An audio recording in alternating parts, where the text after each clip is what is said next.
Hello everybody and welcome to this video. It's the continuation in the series on an inspector calls, and everything you see in the video comes from Mr. Bruff's Guide to an Inspector Calls, which was written by Georgina Bottomley, one of the best-selling authors at the MrBruff.com team.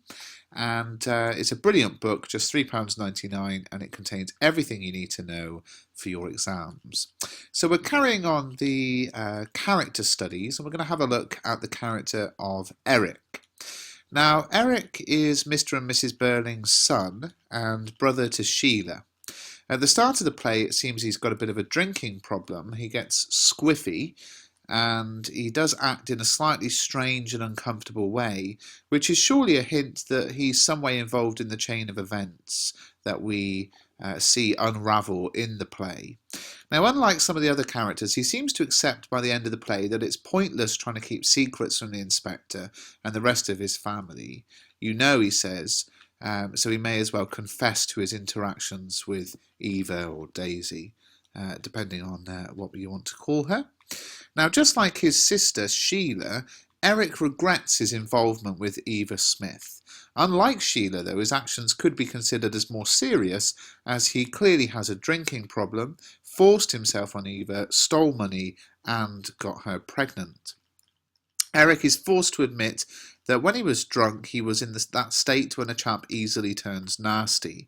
And it appears that he forced himself on Eva, and that's when it happened. And I don't even remember. That's the hellish thing, he says. His lack of detail about exactly what happened suggests he can barely bring himself to admit what he's done.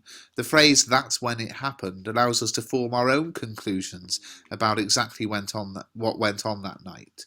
And that's this interesting dynamic of the role of the audience. Remember, this is a play, so we would be watching this play and we would be filling in the gaps, creating our own sort of conclusions about what exactly took place.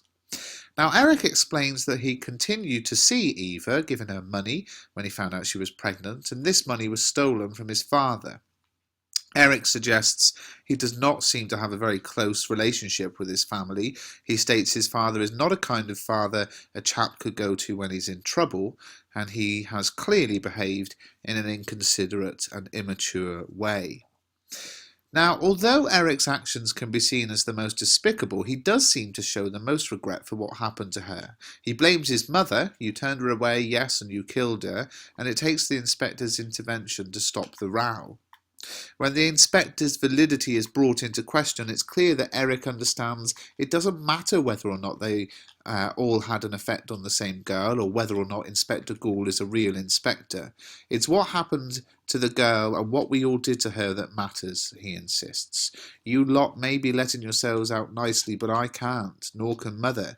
We did her in all right."